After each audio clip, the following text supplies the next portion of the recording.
It's still at it. I just got through doing my little talking video. It went long. But I wanted to come out here and do a little review of some of these garden tools. This thing right here, I need to bend that back.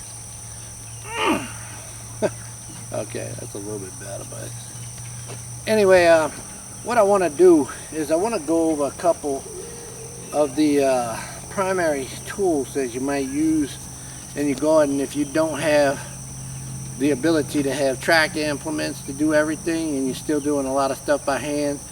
I have some, I'd call them intermediate sized gardens. They're not so large that you can't do it by hand, but it is nice to have a tractor to do some of this stuff. And I don't have all the implements yet that I need. I would love to have a bed, like a row bedder to hill with, but for right now I got to do that by hand. But I also got to do some of the weeding. I got to do the fertilizing, and when you're doing that stuff, the proper tools make a lot of the difference. And this right here, there's a few different names to what this could be called, but this is a cultivating rake. And I would say I would put it in the family of being in the hoe family because it serves many of the same kind of purposes.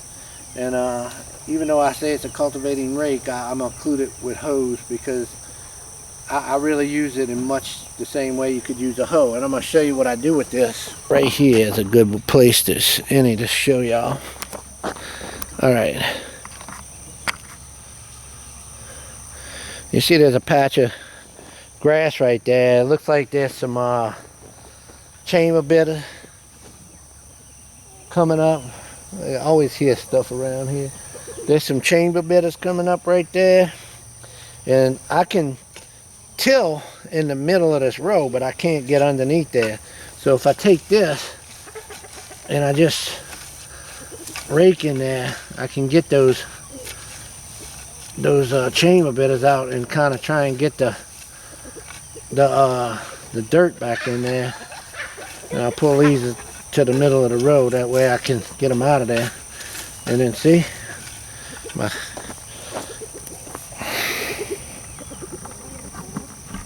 see right there. You gotta watch. You can get pretty close to the plant with this. You might disrupt the roots a bit, but it's okay. So that's one thing you can do with this. And there you go. See, I'm not gonna go too far out in this road because I can come through here with my tractor with the tiller and get that size. So that's basically what you're going to do with a cultivating rake. And one of the chickens are coming in here. Look at this. They love being around me. Look at this, y'all. Look at it. They just want to come in here. So one of the things I wanted to include this with, why you would use that, when you look at this ground here, I'll go back down to there. Try and get a close-up.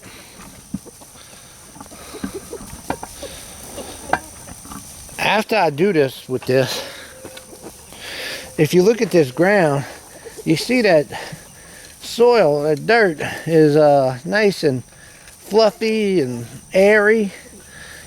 It also makes it to where it's not compacted, so that the tines get pretty deep in there and can open up the soil and let it breathe, so to say.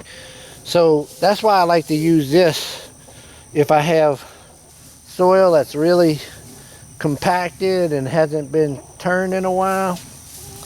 Now I'm going to show y'all the next one. So people have, I've seen this called different names, but let's see if they even have it on here. I doubt it. But the name, if you ever look them up on the internet, or if you ever want to get something like this, they call them a stirrup hoe. It looks like a stirrup you put your foot in when you're getting on a horse or something. Or a scuffle hoe, shuffle hoe. It could be, you could see any of those names. And they have different varieties. They have one that have just angled, pointed blades that are sharp, and it works very much the same way. But I'm going to show y'all how this works on the ground. The action of this hoe works by basically going back and forth, and when you do it, you see how it grabs the ground like cutting butter. It's like cutting butter. It almost is like I didn't get anything. It gets the roots and it just chops them. So you got to be a little bit more careful with this one around the plant, but it really does a number on that. It leaves them all chopped up. See that? Watch this. See? Gone. And it really, I love this little hoe for when you have a very weedy area. It's very weedy and they kind of got away from you a little bit. That thing is nice. Let me see. I'm going to put it in the middle so y'all can see the action a little bit better. Watch for it how it slices in the ground. Watch that. When you pull it back, it's underneath there. It slices like that, like a slice of cheese or something. It slices. So it cuts those roots. And you just go back and forth. Now you don't have to put too much effort either. If the ground ain't really like hard like cement, and look at that. Boy, ain't that nice, huh? You can do a lot of area fast with that.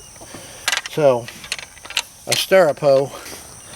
So look, a stirrup hoe, you might want to have that in your arsenal of garden tools. I wouldn't be without it. Now everybody's familiar with the good old Warren hoe. I mistakenly called this like the batwing kind of hoe, but that's a different kind. You can go look that up. I never really had a need for the batwing one exactly, but I've seen them and they have a very good usage. But this one right here, I need this a lot. This you can do everything with it. It doesn't pull the weeds as good as the other two, but when you want to make a furrow, a channel to plant seeds, y'all can go and look and see when I plant my corn. I got a video called Planting the Corn. You can see how I use it, and I just drag it on the ground. I'll show y'all real quick. I can do that right here.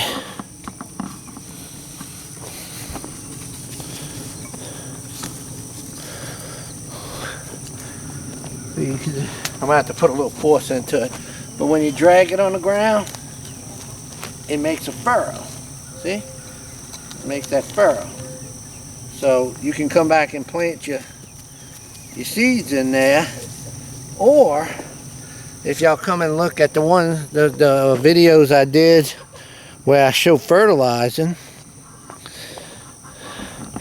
Let's see. I'm gonna get right here. You can come next to the tomato plants or any plant you got, corn even. I just did the corn the other day. Y'all gonna see that video. So you can see, you come next to it and you can dig out a little area and then you can come throw your fertilizer in there and then just push your dirt on top of your fertilizer and pound it down, and then good to go. Good to go. So that Warren hoe, a good Warren hoe, definitely necessary. Definitely necessary if you're planting by hand. Definitely necessary if you're fertilizing by hand. You're gonna want a good Warren hoe. I can tell you that. That's invaluable. And look, I can tell y'all this. Most of these, I have 2 of each, because I don't want to. What's the 1 is none and 2 is 1? Old prepper saying. Okay.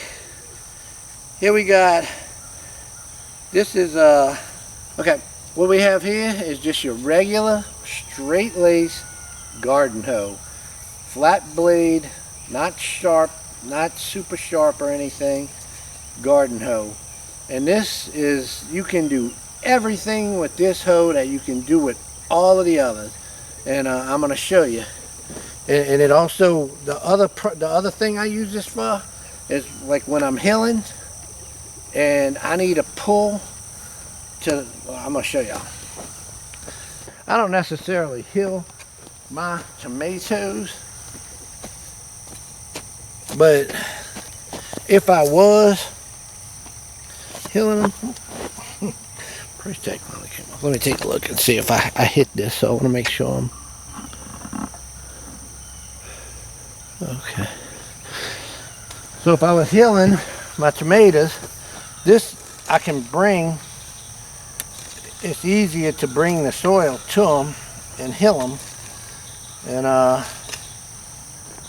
that's basically what we do with that.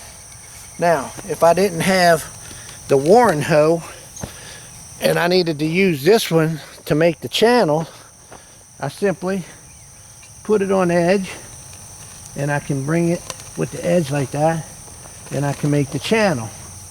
Same thing, right? And then, likewise, if I didn't have, if I didn't have the scuffer, the shuffle, or the stirrup hoe, whatever you want to call it, or the cultivating rake, I can just come in the hole and get that weeds taken up with this.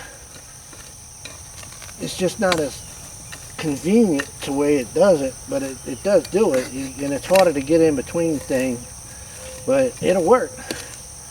See that? So I essentially just did that. So if I needed one or the other, I'll fill that fur back in.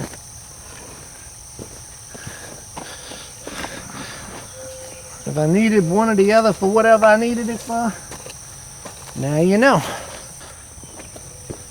So most people have probably all of these hoes in their arsenal if you're a farmer, a gardener of any size land. But some of you people who are just getting started, maybe y'all have only seen this regular old hoe like this, and y'all ain't had some of these other specialty hoes that are offered out there, you know, high dollar hoes. Some of them specialty ones can become high dollar hoes. Might have to reword that the way I'm saying that. All now I just realized the way I'm talking. All hoes have a special function, and you know, depending.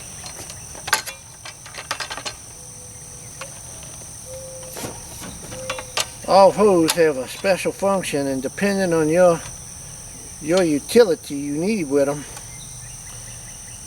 that's the one you choose. And sometimes I use 2 or 3 of them at a time. Sometimes I use 2 or 3 hoses at a time. This is really sounding not good, huh? I'm gonna quit this video right now. I hope y'all learned something. I hope it was educational for someone. I know anyone that has any experience with a lot of garden probably just thought I just said a bunch of retarded stuff. But anyway, I hope someone got something out of that. Thank y'all for watching. Hose.